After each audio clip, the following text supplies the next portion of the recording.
Representative Dan Benishik is a Republican of Michigan, and he decided to weigh in on the issue of climate change. Now, usually Republicans mock the concept, but they always preface it with the hilarious phrase, "I'm not a scientist, but," and then they go on to disagree with scientists. So Benishik thinks he's lending some credibility to conservatives in this discussion because he said the following, quote, "The climate may be changing, but I don't think man is contributing to it.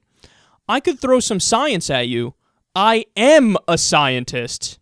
You know, I believe in peer-reviewed science, but I don't see any peer-reviewed science that proves there is a man-made catastrophic climate change."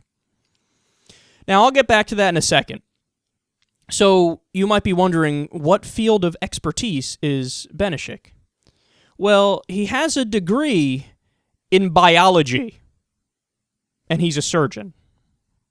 Now, of course, to do something like that and to get those degrees, credit to you for that, and being a surgeon is an amazing thing to do. It takes quite a bit of talent and learning a lot in that particular field. But you're not exactly a climate expert, are you? So let's give him what he wants. Here's your peer-reviewed research. This is what's called a meta-analysis, and this is of all the peer-reviewed climate change studies from 1991 to 2012. I can't tell you how many times in the past we've shown this chart, and what it shows is that out of 13,940 peer-reviewed climate change studies, only 24 reject climate change. So that's about 99.8 or 99.9% of the peer-reviewed studies that say climate change is real, it's happening, it's man-made.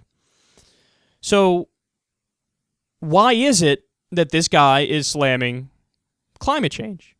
Dude, I'm showing you the peer-reviewed research, but you're still doing this weird tap dancing going around it. Well, I don't know. Maybe it has something to do with this. Quote, "The oil and gas industry has been Benishik's third biggest supporter in the 2013-2014 election cycle, having given his campaign $58,550.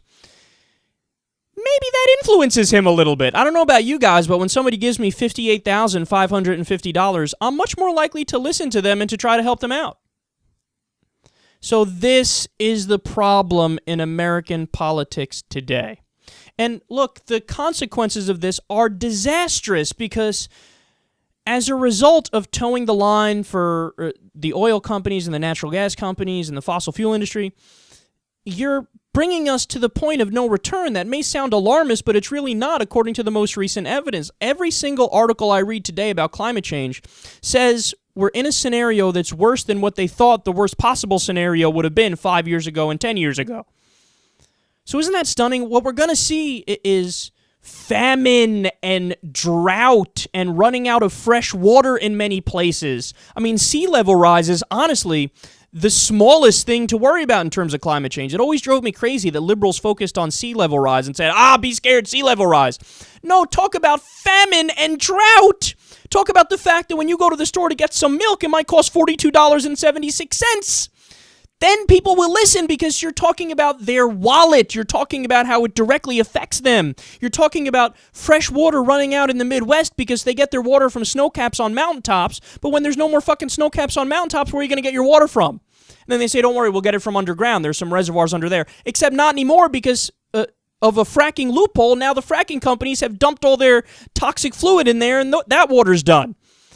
So we're slowly but surely fucking ourselves. And guess what?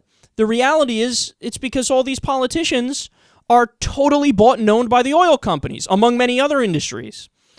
The problem in American politics, the cancer of the system, without question, is the corrupting influence of money. And we need to get it out of the system. We need to mandate clean elections by law, ban private donations, get rid of corporate personhood. And I hate to sound like a broken record, and I think we sometimes do that, and we talk too much about this issue, but just like Cenk always harps away on the Young Turks main show, Wolfpack is the way to do it because you get an amendment, and an amendment is solid. It's not the same as if you just do a law and then along comes President Marco Rubio or Paul Ryan, God forbid, and they repeal the law. They get rid of it. Okay? So that's the way to do it, through an amendment, and if we get through that process, we would have to deal with many, many less Dan Benisheks.